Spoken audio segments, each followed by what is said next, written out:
జీవవాక్యము అనుదినము నడిపించు జీవవాక్యము బాధలలో బ్రతికించు జీవవాక్యము చీకటిలో వెలిగించు జీవవాక్యము ఆపదలో ఆదరించు జీవవాక్యం ఆపదలో ఆదరించు జీవవాక్యము జీవవాక్యము జీవవాక్యము జీవవాక్యము జీవవాక్యం.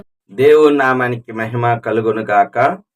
క్రీస్తునందు ప్రేమైన దేవుని బిడ్డలారా, ఈ దినము డిసెంబర్ 17వ తేదీ లేఖన భాగము ప్రకటన గ్రంథం 8వ అధ్యాయములో నుండి దేవుని యొక్క వాగ్దానము 2వ వచనము.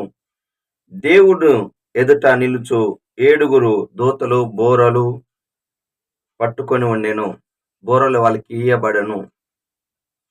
అవును, ఇక్కడ బోరలు అంటే మరి యొక్క భవిష్యత్తులో జరగబోయిన ఉగ్రతల గురించి అయితే రాయబడింది. కానీ మనం ఆధ్యాత్మికంగా ఆనాడు ఇజ్రాయెల్ ప్రజలను నడిపించటానికి యాజకులకి 2 బోరలు ఇవ్వబడునని సంఖ్యాకాండం 10వ అధ్యాయం 1వ వచనంలో రాయబడింది. అవును, కదిలేదానికి అలాగనే మరి ఫస్ట్ సిద్ధపాటికి తర్వాత మరి నడవటానికి 2 బోరలు ఇవ్వబడ్డాయి. ఒకటి సువార్త కూడా మార్కు సువార్త 16వ అధ్యాయంలో 15వ వచనములో ప్రజలందరికీ మనము సువార్తను ప్రకటించాలి, అటు తర్వాత వారిని రక్షకులకు నడిపించి బాప్తీసానికి సిద్ధపరచాలి.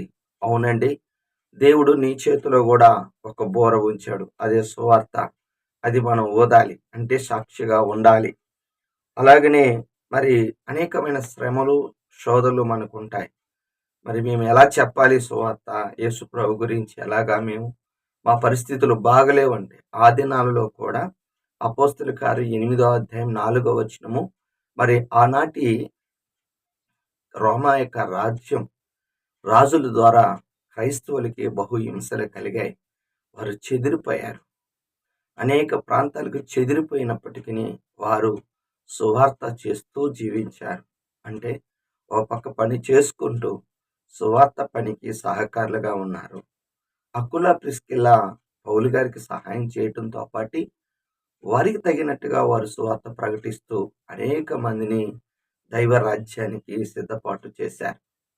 అవునండి, మనము కూడా దేవుడు నీకు ఇచ్చిన సువార్తను ప్రకటించటము, సిద్ధపాటు చేయటము అనేది దేవుడు నీకు ఇచ్చిన కృప. నీకు కూడా దేవుడు బోర అనేది నీకు ఇవ్వబడ్డాడు, అంటే సువార్త చెప్పాలి. అది దేవుడు మనకి అనుగ్రహించిన మరి గొప్ప కృప. మరి బాగుపడ్డవారు మరి సువార్త ప్రకటించారు, దేవుని గురించి తెలియజేశారు. సువార్త అంటే క్రీస్తుని గురించి చెప్పి ఆయన మీద నమ్మకాన్ని కలగచేయటము. ఒప్పుకోవాల్సిన పాపాన్ని చూస్తే 7వ వచనము, వడగళ్ళు పడ్డవి. అవును, శత్రువుల మీద కూడా దేవుడు వడగళ్ళ కురిపించే దేవుడు. నిర్గమాకాండములో 9వ అధ్యాయం 17వ వచనం 18వ వచనములో మరి ఫరో ఇజ్రాయెల్ ప్రజల్ని పంపించడానికి ఇష్టపడినప్పుడు మరి వారి మీదకి, వారి యొక్క ప్రాంతం మీదకి వడగళ్ళు పడ్డాయి. శత్రువుల మీద వడగళ్ళు కురిపించి దేవుడని రుజువుపరుచుకునే దేవుడు. మొదటి సమూయేలు గ్రంథం 7వ అధ్యాయంలో ఇజ్రాయెల్ ప్రజలు కూడా మరి ఫిలిస్తీన్లు, అమాలేకీయులు యొక్క రాజుల కింద దాదాపు 20 సంవత్సరాలు నలిగిపోయారు. అటువంటి సమయంలో వారు దేవునికి మొరపెట్టి వారి పాపాలు ఒప్పుకొని వారిలో ఉన్న అస్తారోతు దేవతను, బయలు దేవతను తొలగించి దేవుని సన్నిధిలో ఉపవాసం ఉండి ప్రార్థన చేసుకున్నప్పుడు, వారికి ప్రార్థన చేస్తున్నప్పుడు వారి మీదకి వచ్చిన ఆ ఫిలిస్తీన్లు, అమాలేకీయుల యొక్క సైన్యం మీదకి, శత్రువుల మీదకి దేవుడు వడగళ్ళు కురిపించాడు, ఉరుములు మెరుపులు కురిపించి వారిని పారదోలాడు. అవునండి, నువ్వు ఎప్పుడైతే పశ్చాత్తాపడి ప్రభు పాదాల దగ్గర ఉంటావో శత్రువుల మీద వడగళ్ళు పడతాయి. చివరిగా ఆజ్ఞ 3వ వచనం, పరిశుద్ధులందరి ప్రార్థనలో కలుపుటకై. ప్రార్థన అనేది ఒక కలిపేది. 2-3 కలిసి విజ్ఞాపన చేయడంలో దేవుడు సహాయం చేస్తాడు. మనము పరిశుద్ధులతో కలిసి నువ్వు ఒంటరిగా చేసుకోవాలి, మరి అలాగనే సంఘంతో కలిసి కూడా చేయాలి. అపోస్తల కార్యం 12:1 యాకోబుని ఖడ్గం చేత మరి ఛేదించారు, హతసాక్షి అయ్యాడు. అలాగనే పేతురును కూడా పట్టుకున్నారు. అట్టి సమయంలో సంఘము ఎవరి దగ్గరికి రికమెండేషన్ కోసం వెళ్ళలేదు, కానీ వారు ఆ రాత్రంతా ప్రార్థన చేసి మరి దేవుడికి మొరపెడుతున్నప్పుడు ప్రార్థన పైకెళ్ళింది. పైనుంచి దేవదూత వచ్చి పేతురు గారిని చెరసాలలో నుంచి విడుదలిచ్చాడు. హల్లెలూయా. మన ప్రార్థన పైకి వెళ్ళినప్పుడు దేవుని జవాబు కిందకు వస్తుంది. మన ప్రార్థన ఎప్పుడైతే పైకి వెళ్తుందో ప్రభు యొక్క జవాబు మనం పొందుకోగలం. దేవుడి మాటలు దీవించును గాక. ఆమేన్. ప్రార్థన చేసుకుందాం. ప్రేమ కలిగిన తండ్రి యేసయ్యా, నీకు వందనాలు, స్తుతులు, స్తోత్రాలు. నిజమేనైనా మాకు మీరు బోరలు ఇచ్చి ఉన్నారు.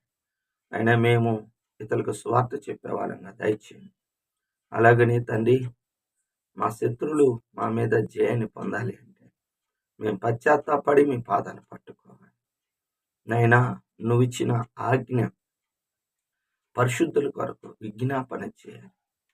నువ్వు శరీరధారి ఉన్న దినాల మా కొరకు ప్రార్థన చేశావు. అలాగే మేము ఇతరుల కొరకు ప్రార్థన చేసే విజ్ఞాపన ప్రార్థన మాకు అనుగ్రహించి మని సహాయం చేయమని బిడ్డలు వింటున్న వారికి దీవెన, ఆశీర్వాదం, వాళ్ళ అవసరతలు అక్కలు మీ నామలో తెచ్చాను. వాళ్ళు ఏ అవసరత నిమిత్తమైతే మరి కోరుకొని అడుగుతున్నారు, వారి అవసరతలు తీర్చమని యేసు నామంలో ప్రార్థిస్తున్నాను తండ్రి. ఆమేన్. తండ్రి యొక్క ప్రేమ, కుమారుని యొక్క కృప, పరిశుద్ధాత్మ యొక్క అన్యోన్య సహవాసం సదాకాలం అందరికి తోడుగా ఉండును గాక. ఆమేన్. హల్లెలూయా. దేవుడు మిమ్మల్ని దీవించును గాక.